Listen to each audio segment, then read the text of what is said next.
नमस्कार दर्शकों, बात आज की चैनल के कार्यक्रम आर पार में मैं निपुण भार्गव आपका स्वागत करता हूं। हमारे चैनल है श्री सुरेंद्र चतुर्वेदी जी की अनुपस्थिति में उनके बोल मैं आपके समक्ष पेश कर रहा हूं। तो आइए शुरू करते हैं। जोधपुर की मुलाकात, राजनीति का नया रसायन। वसुंधरा पहले से ही भागवत जी की पहली पसंद है, नया कुछ नहीं है। ऊंट के बिना रेगिस्तान पार करना नहीं है मुमकिन। मिल गए नैना से नैना, ओए क्या बात हो गई, तूने चुनरी लहराई बरसात हो गई। ये किसी फिल्म का गाना है जिसके अर्थ खोजे जाएं तो हास्यास्पद हो जाएंगे। जैसे चुनरी लहराने से बरसात नहीं होती और काजल लगाने से रात नहीं होती, वैसे ही जोधपुर में संघ प्रमुख मोहन भागवत और वसुंधरा राजे की मुलाकात से कोई खास नहीं होने वाला। इसे एक औपचारिक मुलाकात से ज़्यादा कुछ नहीं माना जाना चाहिए। यूं भी उनकी ये मुलाकात कोई पहली बार तो है नहीं, इससे पहले भी हो चुकी है। राजनीतिक गलियारों में चर्चा भी है कि वर्तमान में तो राष्ट्रीय अध्यक्ष के लिए वसुंधरा राजे भागवत जी की पहली पसंद है। राजस्थान की राजनीति में शांति वैसे ही दुर्लभ है जैसे गर्मी में ठंडी हवा। जोधपुर में संघ प्रमुख मोहन भागवत और पूर्व मुख्यमंत्री वसुंधरा राजे की 25 मिनट की मुलाकात ने इस सियासी मरुभूमि में अटकलों का तूफान खड़ा कर दिया है। ऐसा तूफान जो दिल्ली के जुड़वा भाइयों की नज़र में कोई अर्थ नहीं रखता।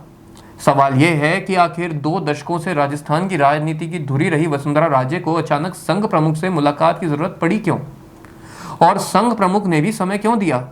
यह कोई शिष्टाचार भेंट भर हो, ये लोग मानना नहीं चाहते। भाजपा के भीतर हालात ये हैं कि सत्ता और संगठन का रिश्ता वैसा ही हो गया है जैसा 2 बैलगाड़ी के बैल दोनों अलग अलग दिशाओं में खिंचते हैं और गाड़ी बीच रास्ते हांफती रह जाती है। ऐसे में लोगों का मानना है कि राजे भागवत मुलाकात को राजनीतिक गाड़ी में नया पहिया लगाने की कोशिश क्यों न माना जाए। दुनिया जानती है कि राजे को लंबे समय से हाशिए पर डालने की कवायद चली थी, लेकिन यह मुलाकात दिखा रही है कि हाशिया चाहे जितना लंबा कर लो, नामचीन नेताओं को पूरी तरह फ्रेम से बाहर करना आसान नहीं है। और ये बात नड्डा जी के कार्यकाल के समाप्त होने के बाद से ही मैं कहता आ रहा हूँ। अब अटकलें हैं कि राजे को राष्ट्रीय राजनीति में कोई बड़ा पद मिल सकता है। मेरे जैसे कुछ तो सीधे साधे राष्ट्रीय अध्यक्ष तक की संभावना गिनाने लगे हैं। यानी राजस्थान की रानी दिल्ली की रानी बन सकती है। राजनीतिक हलकों में कहा जा रहा है कि भाजपा को राजस्थान में बिना राजे के जीतना उतना ही मुश्किल है जितना बिना ऊंट के रेगिस्तान पार करना। शायद यही वजह है कि संघ ने फिर से उनके तंबू में दस्तक दे दी है।